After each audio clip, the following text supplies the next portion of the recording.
Nandito tayo ngayon sa ano, no? Mga Yes! kamasa. Dito tayo sa may Bukawi, Bulacan, no? Philippine Arena. Ito, medyo mag-alas-8 na ng umaga, no? Medyo may araw tayo ngayon, no? Wala ng bagyo. Yes! So, back to biking na naman tayo ngayon, no, mga kamasa. Exercise tayo. Matagal tayo naistakuan ng laging may ulan. Hindi tayo makalabas sa bahay natin. Kaya, doon na tayo ngayon sa may, sa lugar ng Bukawi. Punta tayo mismo sa may Philippine Arena.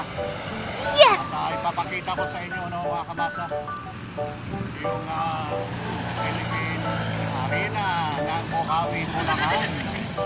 Good morning, shout out sa lahat ng mga nanonood ngayon. Pagpalang umaga po sa inyo lahat yan.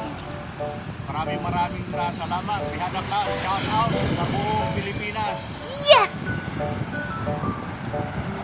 Mga viewers natin dyan, kumusta na po kayo?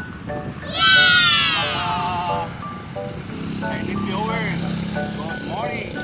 Dito tayo ngayon sa Bukawi, Bulacan.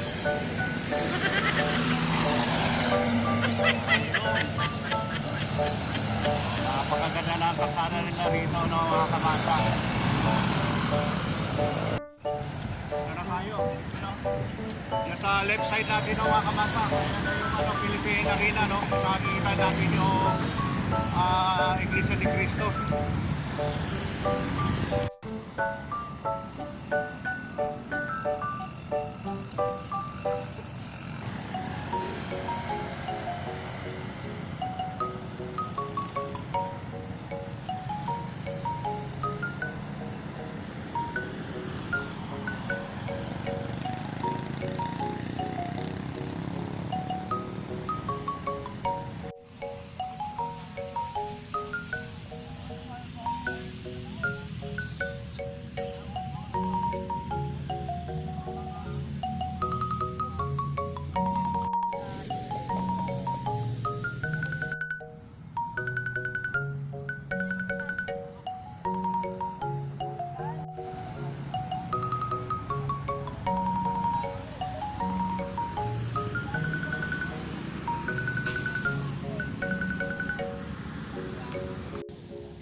Ayan o, mga kamasa. Ayan ang ating Philippine Arena. Pupunta tayo mismo dyan sa loob na yan, ano, mga kamasa, kung hindi bawal. So, alam ko marami kasi mga nagbabike dyan pag araw Saturday, no. So, Saturday morning ngayon, no, mga kamasa. May nakikita na tayo na mayroong mga nagbabike dun sa mismong oval ng Philippine Arena. Ayan, good morning sa inyo dyan, mga nanonood sa ating video ngayon. At mamaya po, at standby lang po kayo dyan. At ipakikita ko po sa inyo yung ating activity ngayon dito sa Philippine Arena.